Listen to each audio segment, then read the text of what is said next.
魏太太，要不然试一下？魏太这身衣服怕是不合适吧？要不然就算了吧。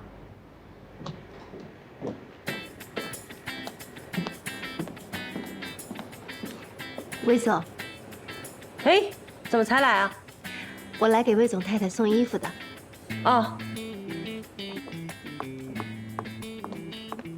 魏太太，魏总让我提醒你，出门别那么粗心，少带一件衣服都不知道。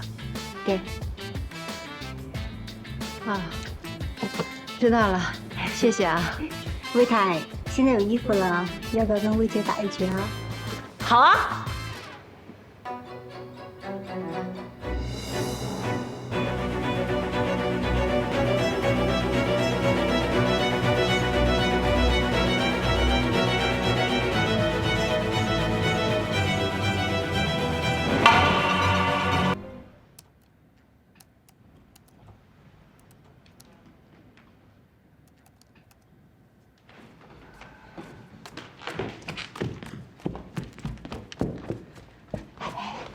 你看，我怀疑林爽没错吧？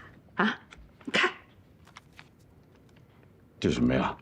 酒店消费的住宿费，我早就说他在外边七搞八搞的。哎，这说不定是明明的呢。怎么可能是明明的？就在洗衣房找到的。明明也不洗衣服，那肯定是他的呀。哎，玄子，把他看住了，别让他跑了啊！我把歌唱完。哎呀，全班的骄傲，跟我喝一个吧。酒量不好。来，不喝看不起人啊。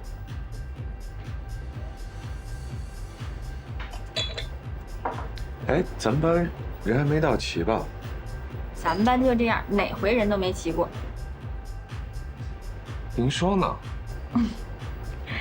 你千年老二，你这心结还没过去呢。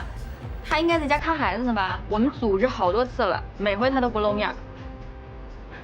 来来来，哎，我亲爱的顾总，来来来，拿着呀。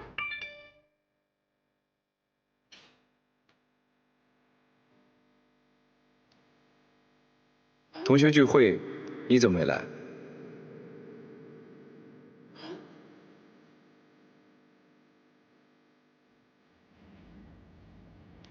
我没看见群里发信息。顾总，我真服你了，说好了同学聚会合作，现在过来吧，同学情谊太……大家都到了。不过去了，太忙也太缺席就应该提前告知，以便提高大家的时间利用效率。既然你这么闲，帮我解答个问题。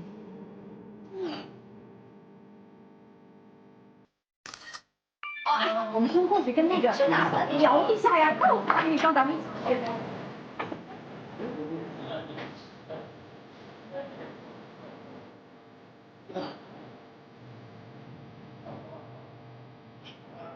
你把第7行的条件函数去掉，把第4行的参数和第8行的参数对调一下试试。那再帮忙看看这个，谢谢。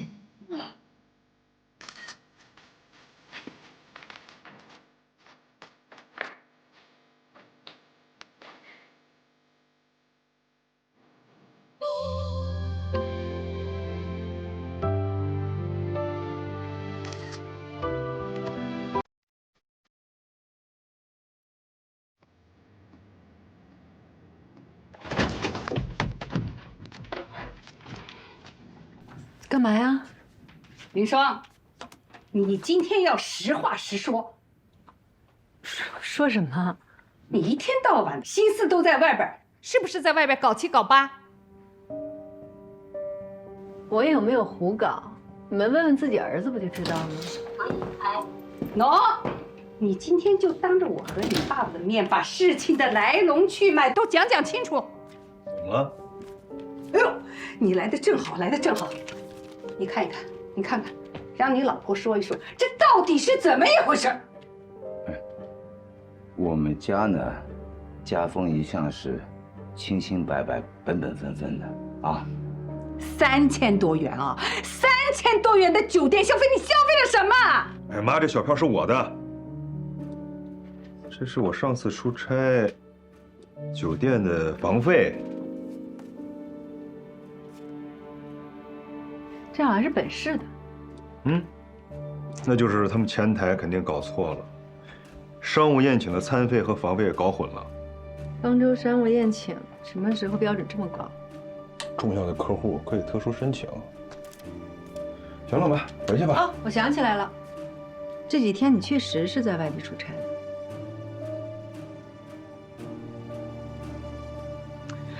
妈爸，来，你们搞错了，哎呀，误会，我们两口子好着呢，你去吧，你别小票嘛，能有什么事儿？走。哎，误会给我。误会在哪儿了？酒店嘛，业务那么多，来来回回的，房费、餐费，他们肯定是财务搞混了。你说到财务，那个我今天去趟银行，你上次说那理财还真挺不错的。我觉得以后咱们家这些钱还得多听听你的建议。可以呀，正好，我有一个朋友是在银行做理财专员的，最近想做点业绩，让我帮忙。我看了，有几个产品挺合适的，利率不错。那正好，我年底的工资加上奖金，扣去咱们家的家用，拼凑的，差不多50吧。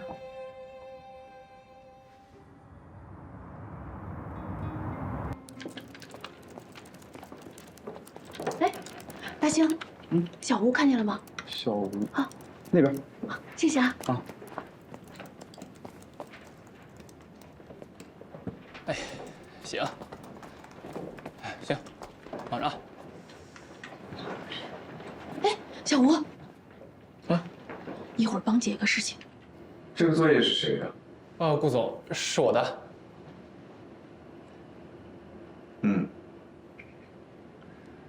这份程序的鲁棒性不错，对异常处理考虑的较为周全，系统运行稳定程度高，但遗憾的是，通过率不够。在我们给你的阈值下，通过率只达到了96.5%。现在市场上大多数的通过率已经达到了95%。这次优化训练，我对你们的期待是98%以上。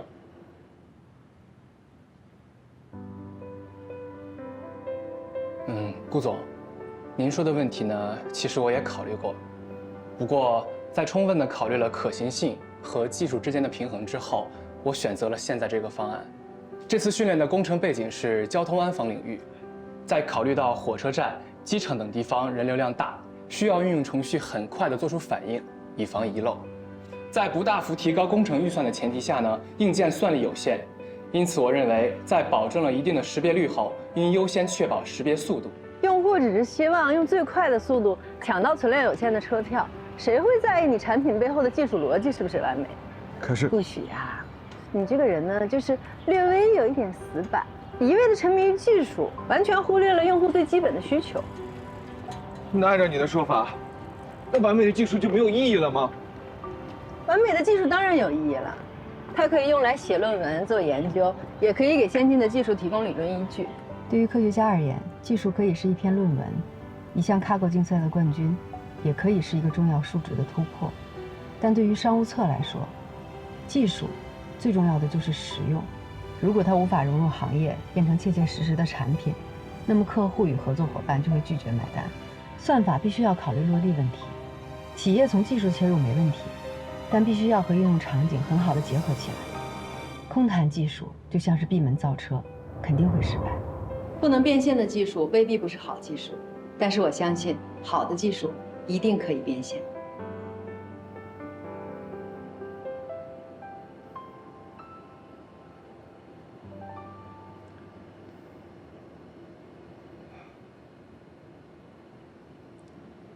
这个问题，我思考了10年，也反复实践了10年。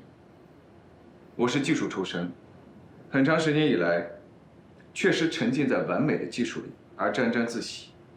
但是我希望每一个磐石人都要记住，技术是为需求服务的。我们应该时时刻刻保持对外界市场变化的一线感知，卓越的科研能力，应当成为磐石的闪光点，而不是盲区。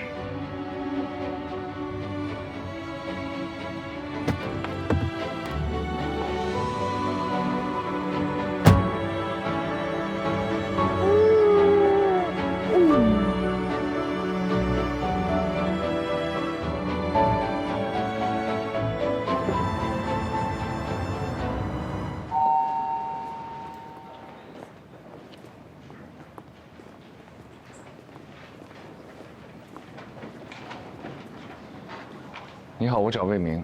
您好，请问您怎么称呼？我叫顾许。走了，江姐，再见。江喜，魏总找你。江喜，干什么？魏总让你过去一趟。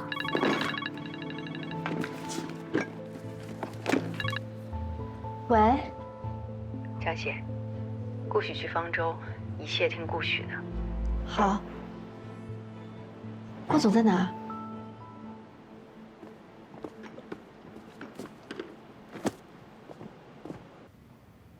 顾总，江喜是我一手培养起来的，业务能力非常强。我们产品部别的优点不敢比，论实干，我们肯定是当仁不让的。我们的技术部和你们已经对了很多次了，但是对项目的推进一点作用都没有。我们产品部一出手，立马就把你请到我们这儿来了。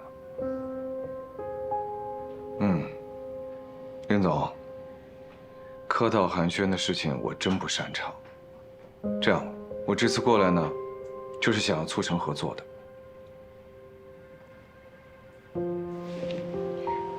真的吗，顾总？没开玩笑吧？你看我像开玩笑的样子吗？像 OP1 的话，让江喜来对接合同就可以了。那太好了，我上报董事会走个流程，咱们就可以过合同了。没问题。顾总，合作愉快。合作愉快。谢谢你，做我的底气。不客气，合作达成了，之后就看江经理的表现了。回头请我吃饭吧。那是必须的。哎，说起来我也好奇，你是怎么搞定磐石，怎么搞定顾许的？我哪有那个本事啊！我现在正打算去谢谢你的救命恩人呢。哎，先不说了啊。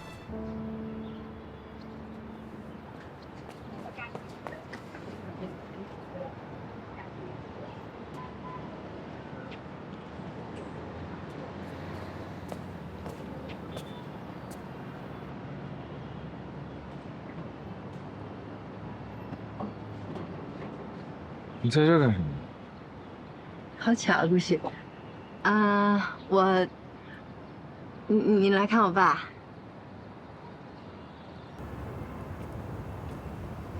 林老师拜托我的事情已经做到了，所以我过来跟林老师说一声。老师跟师母年纪都大了，尤其是林老师，刚从医院出来，又得忙里忙外买菜做饭，又得大人情说好话。以后这种事情，你就直接告诉我，别再麻烦他了。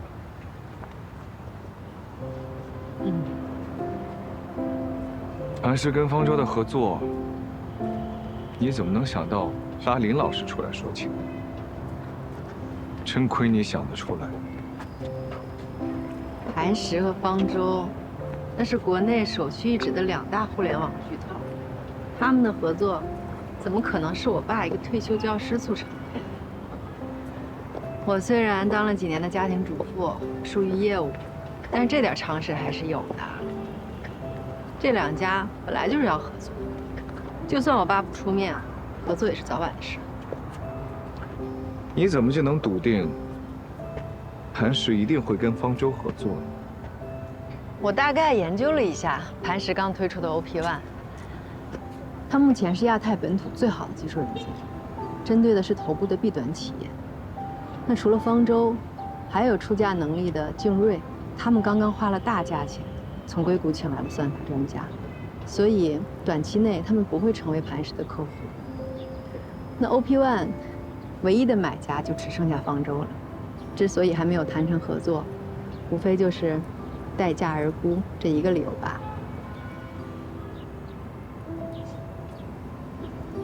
判断基本正确，看来你的逻辑能力还在。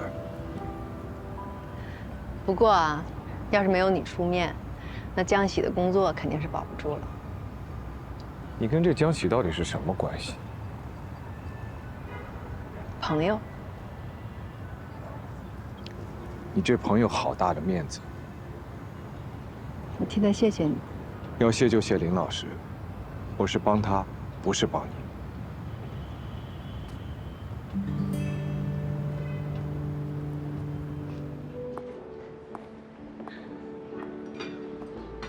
来，敬薇姐吧。啊，薇姐，你查代表。魏明太太吧？这魏总没告诉你时间吗？你来晚了，我们都在这儿聊了好一会儿了。不好意思啊，地方不熟，多绕了几圈，确实是来晚了。大家都到齐了吗？今天的计划呢是晚饭之前运动运动，不过不勉强大家，我自己先去换件衣服啊。什么情况？不就是吃饭吗？哪来的活动环节啊？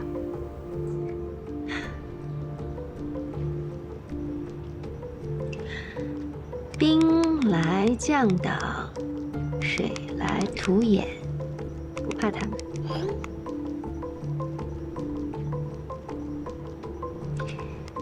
半个小时后到。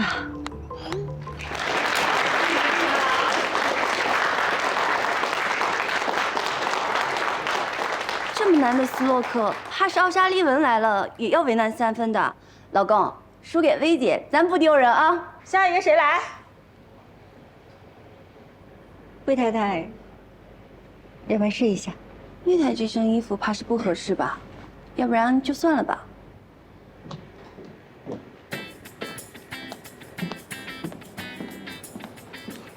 魏总，哎，怎么才来啊？我来给魏总太太送衣服的。哦，魏太太，魏总让我提醒你，出门别那么粗心，少带一件衣服都不知道。给。啊，知道了，谢谢啊。魏太，现在有衣服了，要不要跟魏姐打一局啊？好啊。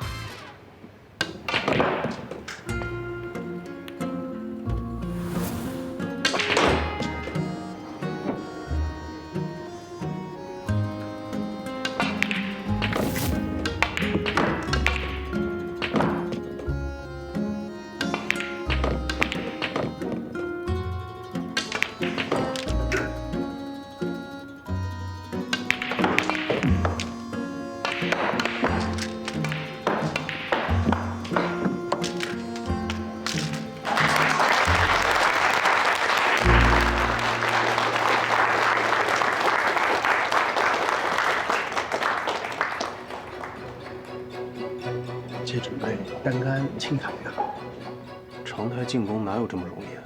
准确率多低啊！是我的话呀，肯定搏一搏。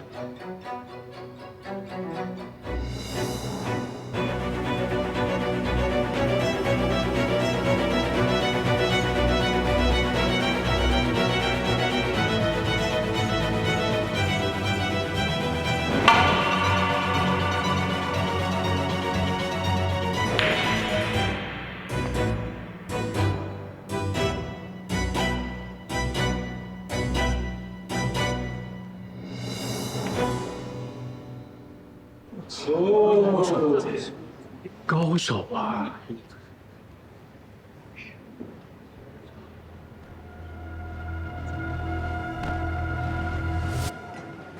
给我一杯水，谢谢。哎，好的。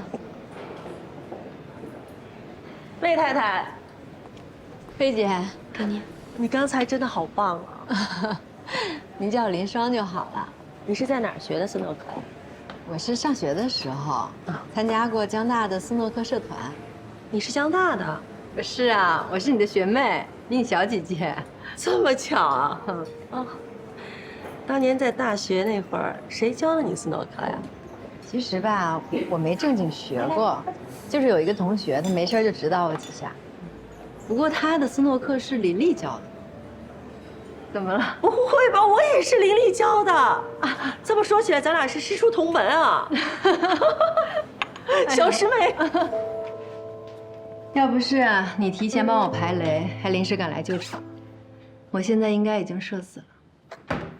其实这些人啊，不管是强势还是温顺，看的都是公司的职位还有利益关系。有了磐石这张牌，魏明升 VP 应该就是这1、2个月的事儿了。新来的那个助理黄佳怡，她爸爸是黄董，魏明最近可是对她殷勤得很。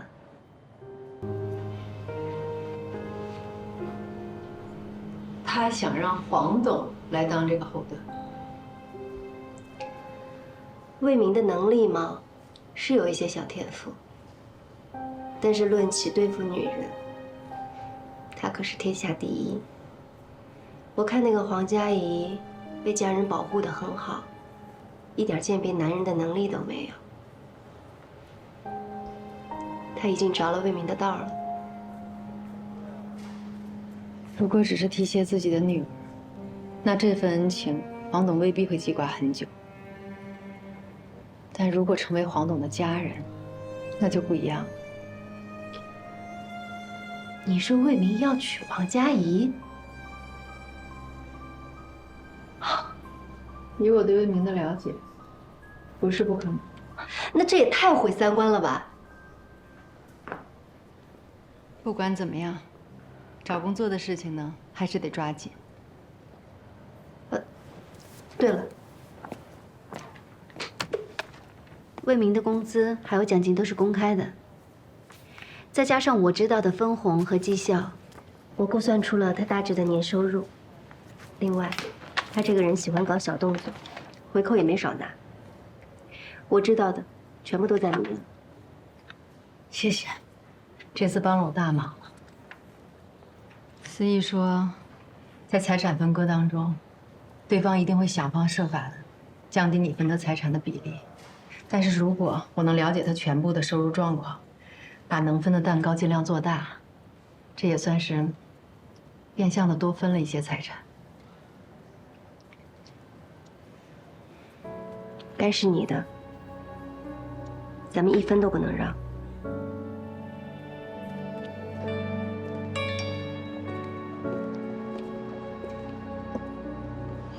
林双，磐石研究室又开始招聘了，你报名吗？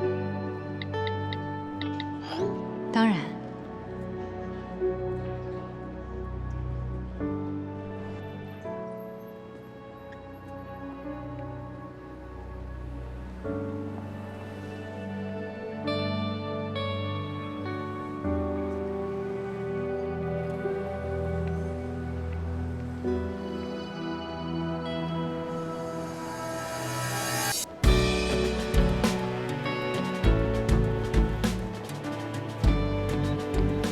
这几个月你是真的补了很多课，这么短的时间，除了 Python 语言的熟练掌握，还补上了之前深度学习推荐系统的短板，还研究了 Tyson RT， 实践项目也做了不少。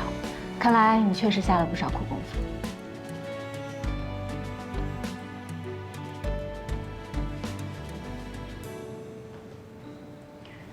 能够进入磐石研究室，对我来说非常重要。希望各位能再给我一次机会。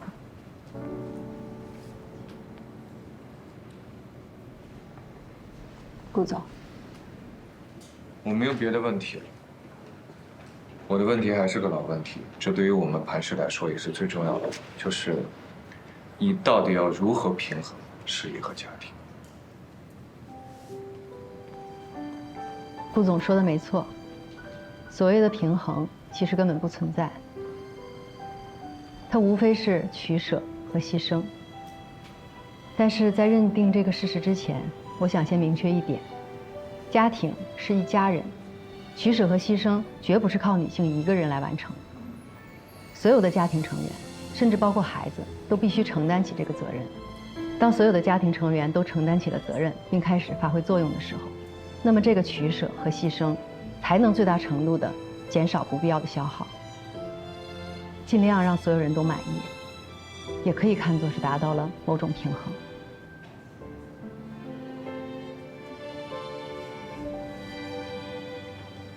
你刚刚这番话呢，说的很有道理，但是你表达的只是一种理想化的状态，恐怕执行起来是非常难的。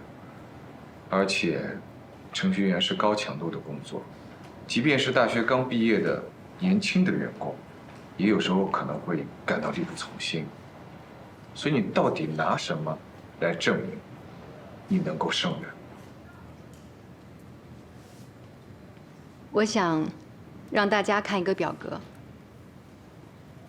我的一天是从早上6点开始的，洗漱、更衣。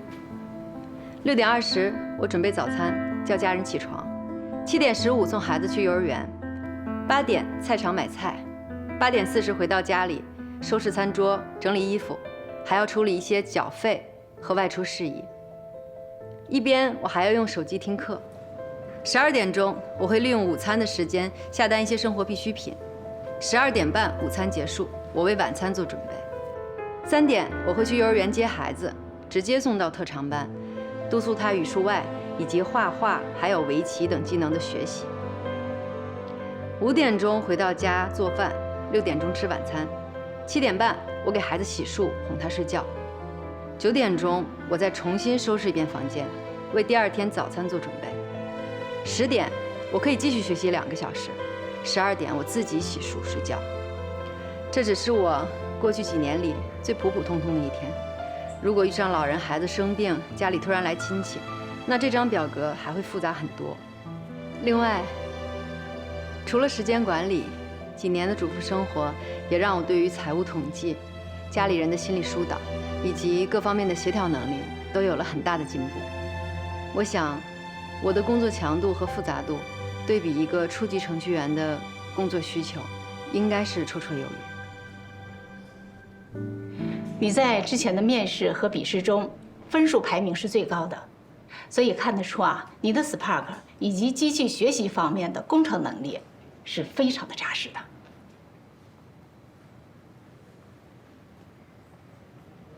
顾总，您还有问题吗？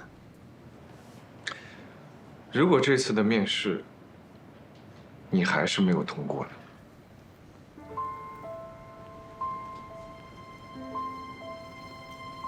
我一开始出来找工作，其实动机非常单纯，就是想赚点工资。选择做程序员也是因为老本行好上手。但在这几个月的跌跌撞撞里，我开始想起来，那个曾经在家庭主妇身份中过度自我认同而丢失的自己。所以，不管我能不能来磐石工作，我都笃定了会在寻找自我、实现自我的路上继续前行。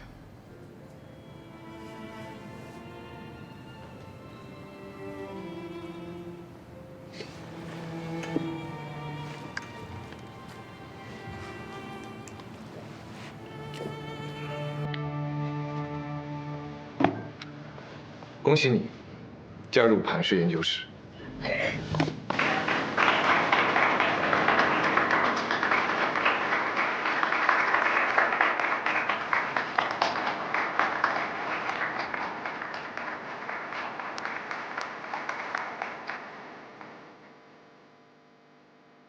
希望以后的每一天，我都能去发光，而不是被照亮。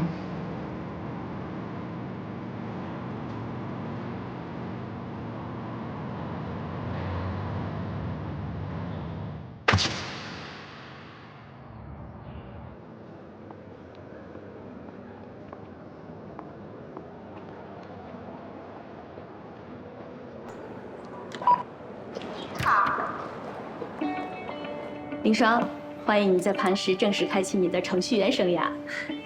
谢谢。我带你过去。咱们磐石科技成立于2015年，目前呢是国内首屈一指的企业软件公司，主要提供数据库、工具和应用软件等相关的咨询支持服务。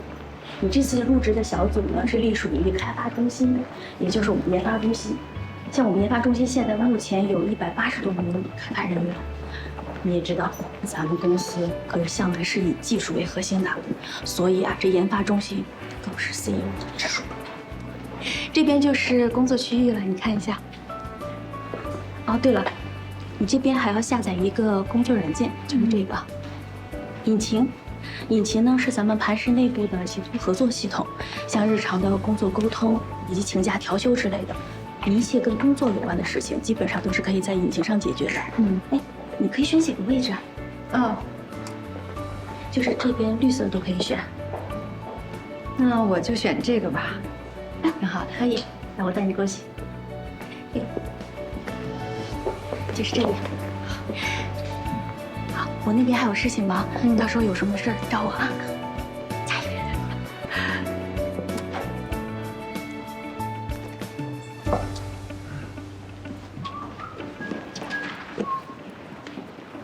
雨霞，啊，喂，林说。啊，你这个工位啊，正对着 CEO 办公室，无论是上班呢、摸鱼还是留号，全都一览无遗，能够感受到来自 CEO 的零距离关怀，是我们整个磐石出了名的动手宝地。接水去了啊。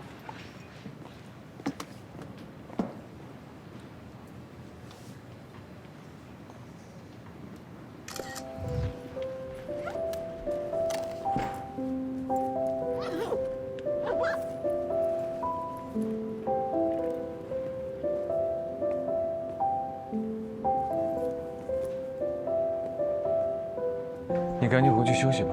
好的，顾总。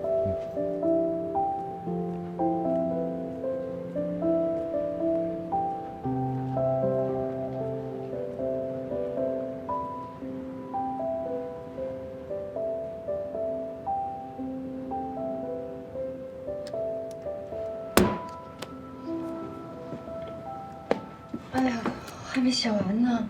我已经给你保存好了，困了就回家睡觉，别在公司浪费电。训练你也要管，听个课你也要安排。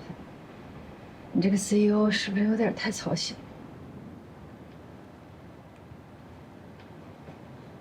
我去江大听课的事是你安排的吧？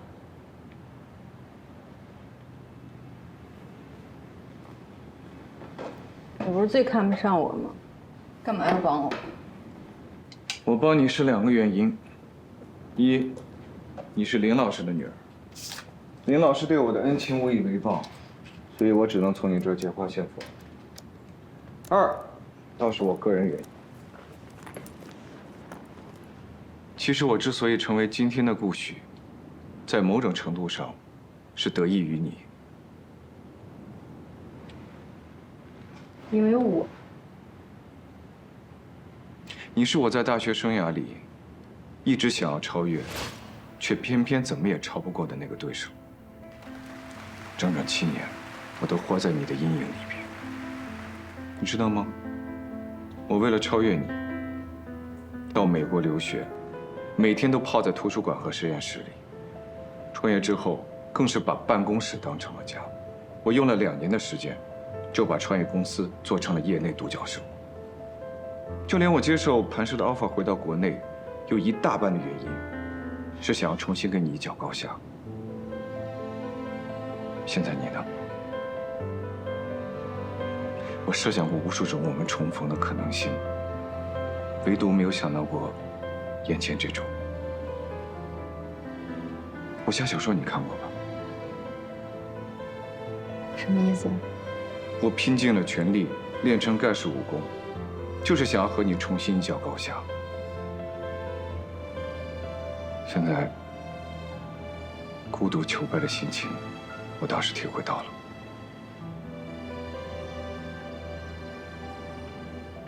我之所以要帮你，是因为我对昔日对手的一份崇敬之心。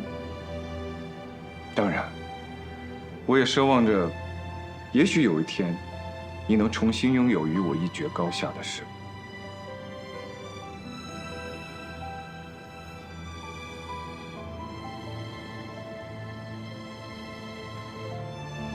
谢谢。不过我连进入磐石都是勉勉强强，距离成为你的对手还差108000里呢。我估计你这个愿望应该是很难实现。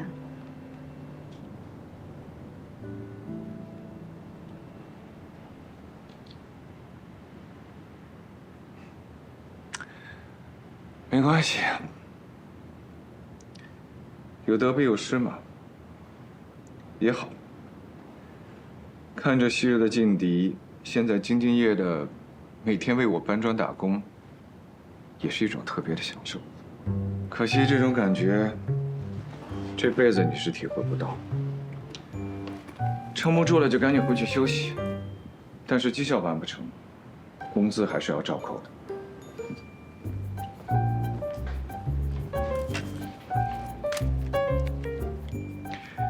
你这准头一向不行啊，赶紧回去休息吧，别熬夜了，毕竟年纪摆在这儿。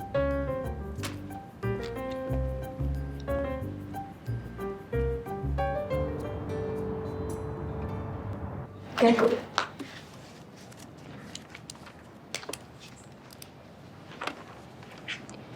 你签完字，我就是你正式的离婚代理律师了。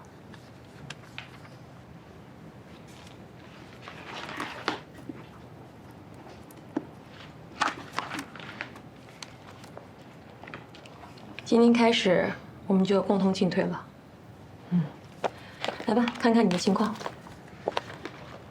财务方面，根据你提供的相关财务资料，我已经看过了。男方的工资加上灰色收入，粗略估算一下，资产超过1500万，所以你应当分得的至少是750万。抚养权方面，虽然你现在已经有了工作，但你还在试用期。即便日后你转正了，你的收入跟男方相比起来还是有一定的差距的。而且你现在的工作时间比较长，孩子大部分时间是交给小时工来照看的。如果对方的父母提出他们可以照看孙女，加上男方的高收入，他随时可以将劣势转化为优势。所以抚养权方面，我们并没有完全的把握。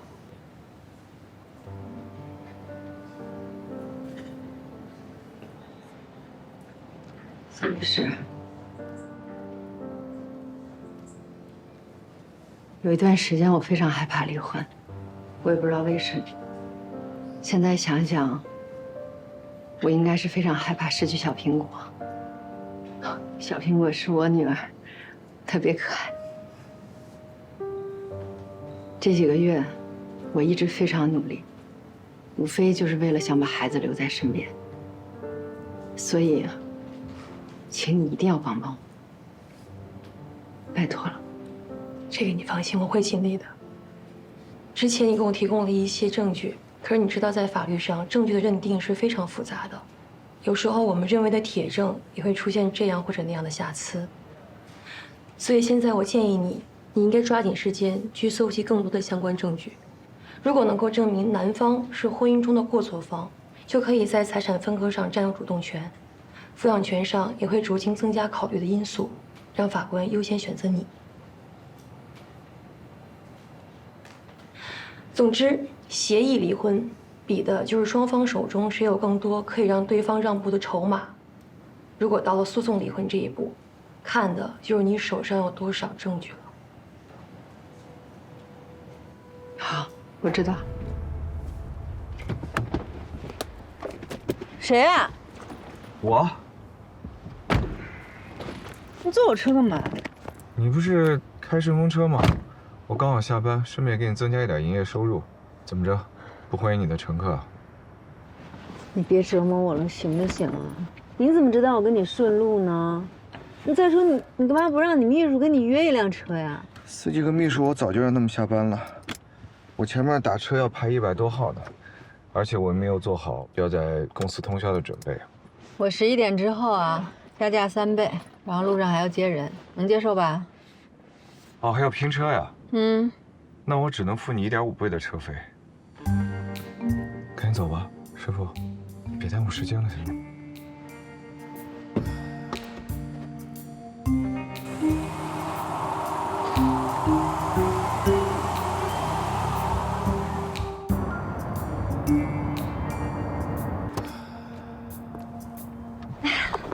喏，送给果果的。你看，据说这个东西能升值，你可别当垃圾扔了啊！不会，江喜。哎，你今天晚上怎么那么晚下班呀？不会是那个变态 CEO 顾许为难你了吧？我跟你说，你如果有什么事情，一定要跟我说啊！说面对这种职场黑恶势力啊，你千万不能怂，他们就是喜欢那种吃软怕硬的人。一看你是软柿子，他们恨不得把你熬成那个柿子汤，你一定得硬切，他们就乖乖认怂了，知道吗？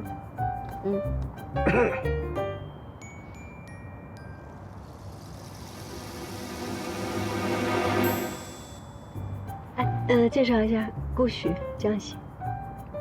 啊，我们之前在方舟见过。你俩聊。那个，顾总，上次真是谢谢您啊。如果背后是人画画就是你表达感谢的方式的话，那就大可不必了。我没有，我刚才就是讲了一个冷笑话。顾总，你怎么一点幽默细胞都没有呀？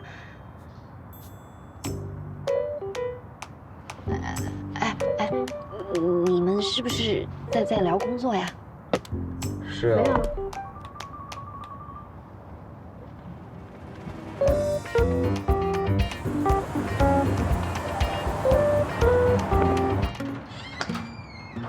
请进吧，随便坐。哇，天哪！喝什么？都行。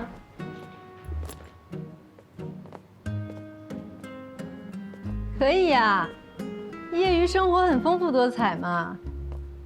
成年人的乐趣，水行吗？可以。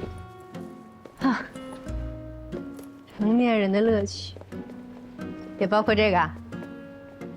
小黄鸭调试法没听说过吗？我听过呀，但是真人用我还是第一次见。就是在调试代码的时候，要详细的向他解释每一行代码，这样代码中不完善的地方就会显现出来。你这样，你给他放在这儿，他还能跟你有眼神交流。你是来我们家视察工作的吗？哦，对了，你家衣柜在哪儿？这些，啊。不就是个酒会吗？至于那么隆重吗？扎克伯格不也是 T 恤衫、牛仔裤吗？不是在国外吗？你在国内，什么场合配什么衣服，这是最基本的礼仪。你现在这身，跟方舟酒会的规格完全不搭。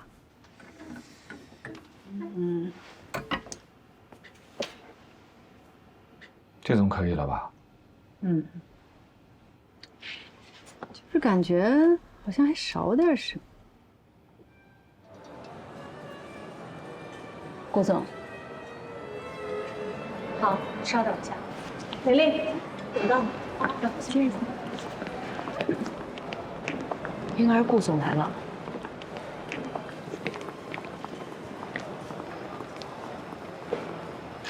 小心再见。谢谢。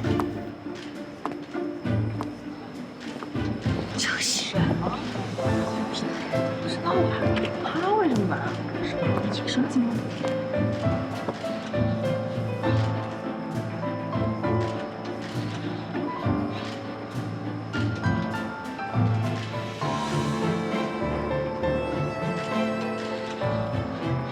顾总，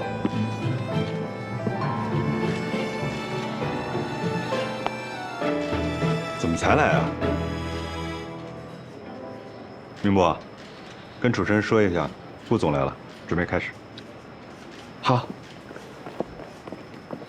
我们开始吧。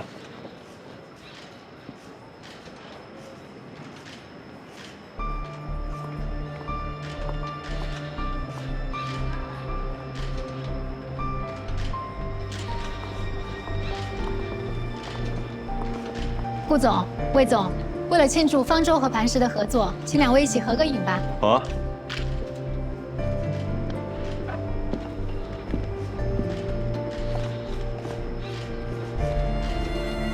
合作愉快，顾总。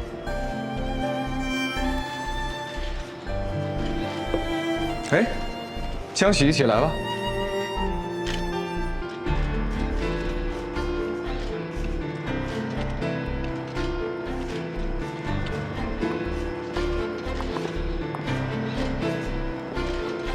来，副总看这里。哎，好，上一个，别动。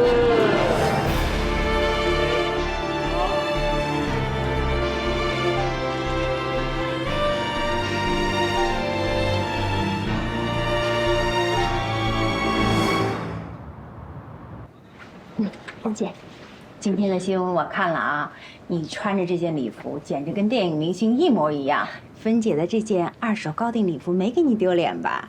这件衣服相当给力。哎，你来啦！来喝咖啡。哎呀，还有咖啡喝。你们先聊着，我把衣服挂起来啊。芬姐，谢谢了。哎，怎么样？第一次上头版头条，感觉如何？你快别笑了，跟你说个正事儿啊。魏明今天正式升任 VP 了，以后他在这个圈子可算是有头有脸的人物了。那恭喜他了。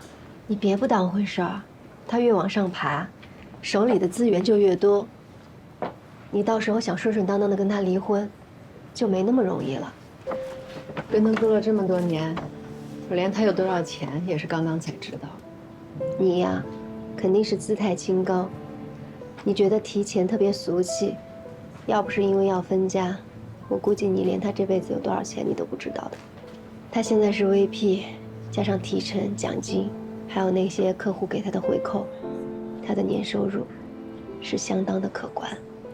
这是我们的婚内财产，是我这些年牺牲自己的事业换来的，这也是我们协商一致、精细分工带来的共同成果。他赚的钱，每一分都有我的一半。反正呢，我还是那句话，该是你的，1分1毫咱们都不能让。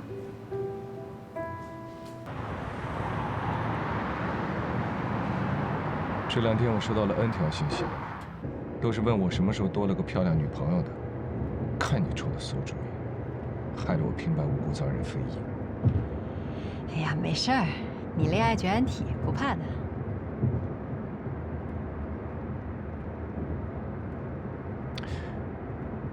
其实我女人缘挺好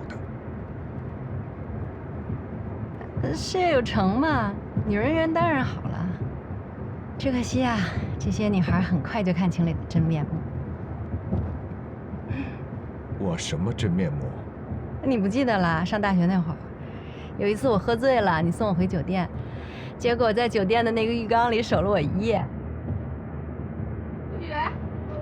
林双交给你了啊！你的人品我们相信，再见。不是，宿舍都已经锁门了，我带他去哪呀？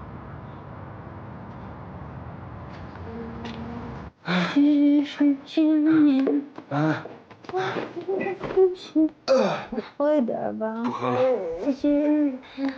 明天就好了，垃圾桶放在这里啊，你要吐就吐在这里。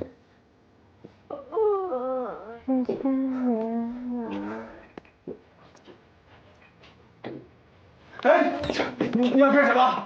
门，我给你开空调。门不行，赶紧睡觉。你老老实实在这睡觉。你要干什么？哎，干嘛？你要干嘛？干嘛？哎，亲，你下来，小心。今天晚上这就是你的家，老老实实睡觉，一觉起来就好了。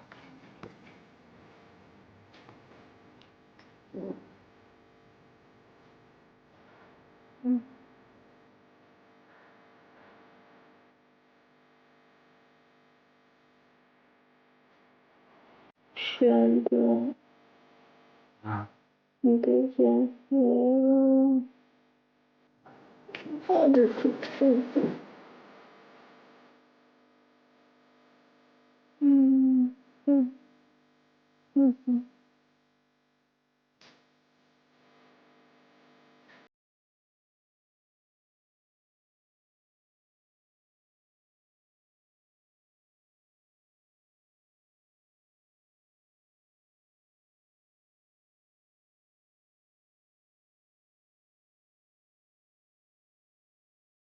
后来玄子他们知道了，吐槽你，说你是不食人间烟火的大仙儿，刀枪不入的母胎单身。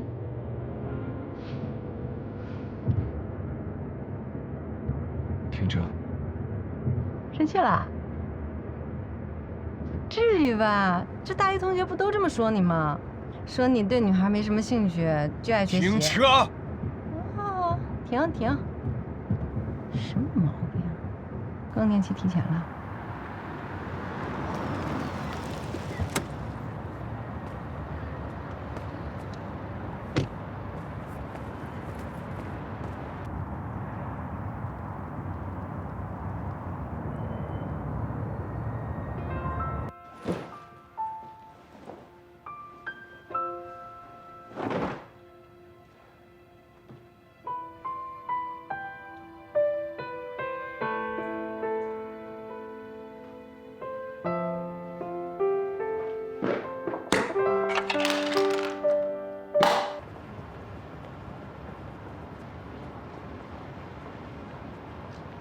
顾总，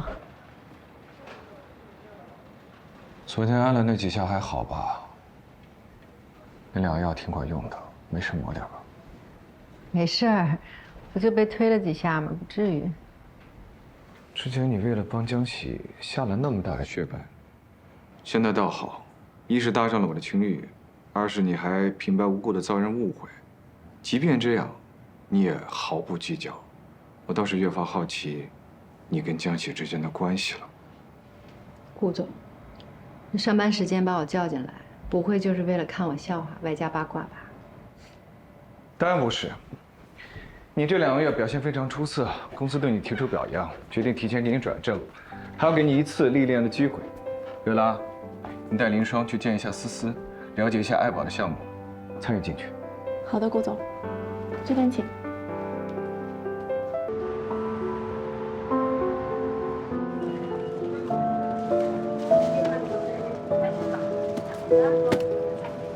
一共985，女士。好。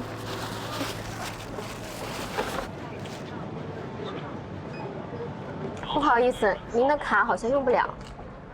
不可能啊！你再试一次。还是不行。麻烦快一点行吗？不好意思，这边赶时间啊。来用这个吧。您的小票。谢谢。欢迎下次光临。好了，不跟你说了，到我了哈。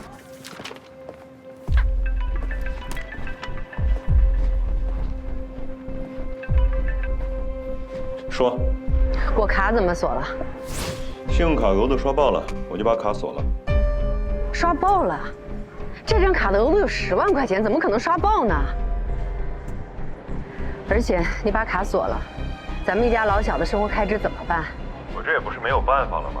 你最近手头紧，我总得还吧。你不是工作赚钱了吗？这段时间你先垫上。不说了，我开会了。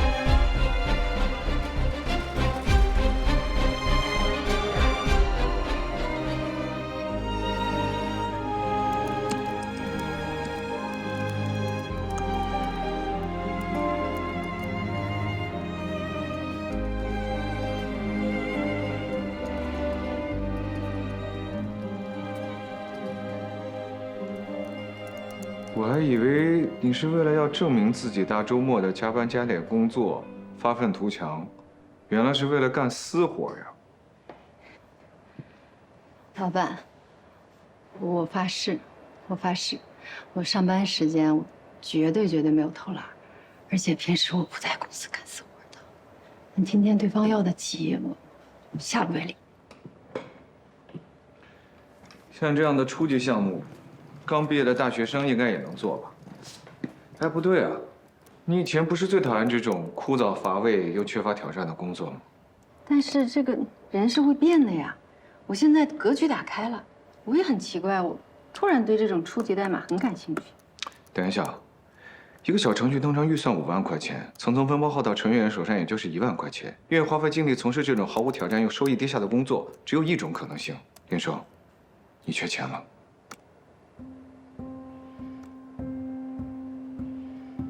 顾总，我缺不缺钱呢？好像不在你这个 CEO 的管辖范围之内吧。另外，看破不说破是成年人的基本礼仪。我希望你可以好好学一学。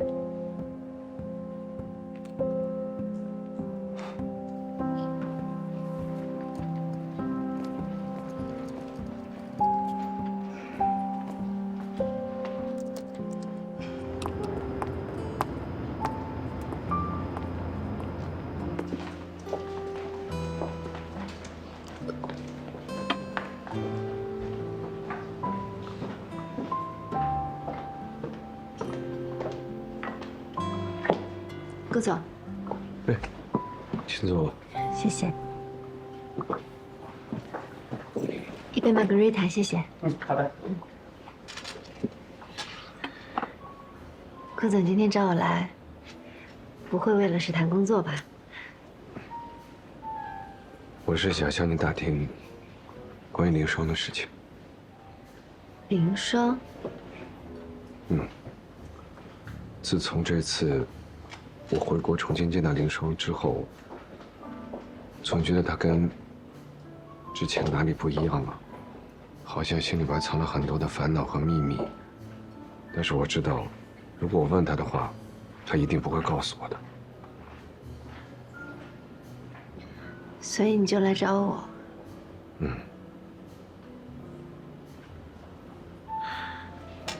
顾总，您问的这些事情，都是凌霜姐的私事。你也知道，既然是她的私事，我也想请问您一下，您是以什么样的身份来问我这些问题呢？您酒好吧？谢谢。凌霜的朋友，一个一直关心她，永远会无条件帮助她的朋友。朋友，原来只是朋友而已啊！你知道我们两个是怎么认识的吗？你是魏明的下属，认识凌霜并不奇怪。是的，很长一段时间，凌霜并不知道我这个下属。我们两个第一次见面，看似是他主动约的我，实则是我精心策划的。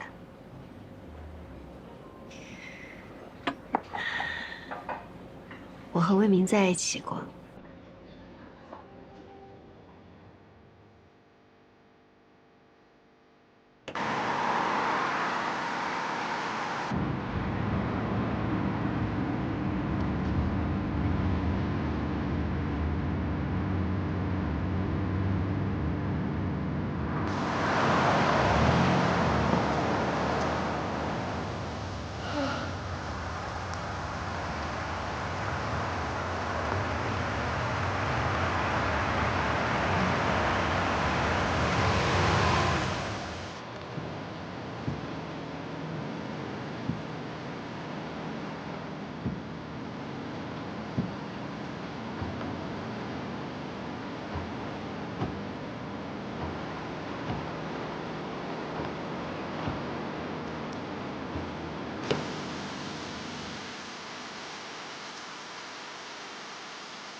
没事，我不冷，穿着吧，别感冒，明天还要上班呢。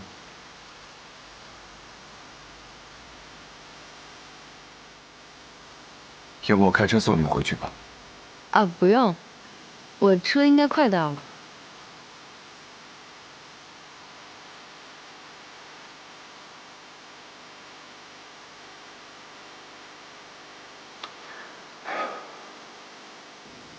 我知道你最近有很多的包袱，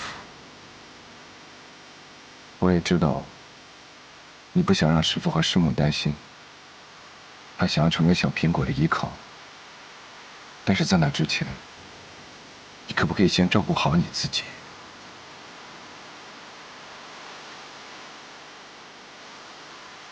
我这不挺好的吗？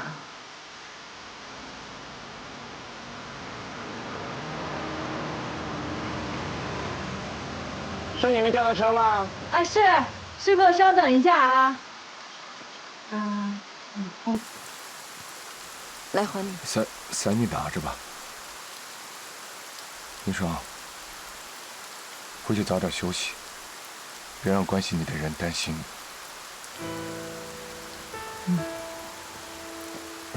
哎。啊！哎。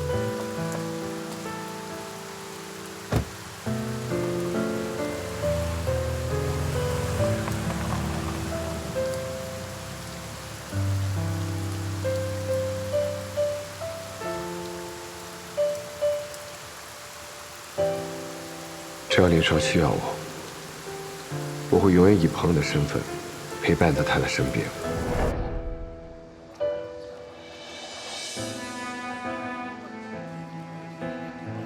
如果有天他不需要我了，我就会默默离开，绝不打扰他的生活。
怎么着，我脸上有花儿？顾总，今天公司又是给我升职又是加薪的，虽然不知道是不是你有意帮我，但是我还是想谢谢你，谢谢你啊，顾旭。简化奖金流程是为了造福全公司的同事，让你负责 OP1 是为了最大程度发挥你的技术优势，为公司创造价值。如果你认为这是对你特别关照的话，那只能说明你对自己的能力不够自信。好的，我自作多情。这个周末是技科学院成立25周年校庆，我已经替你答应吴教授，记得准时出席。为什么呀？顾总为什么替我答应呢？看来你还是不够自信呀，觉得自己比不上别人，都没脸回母校了。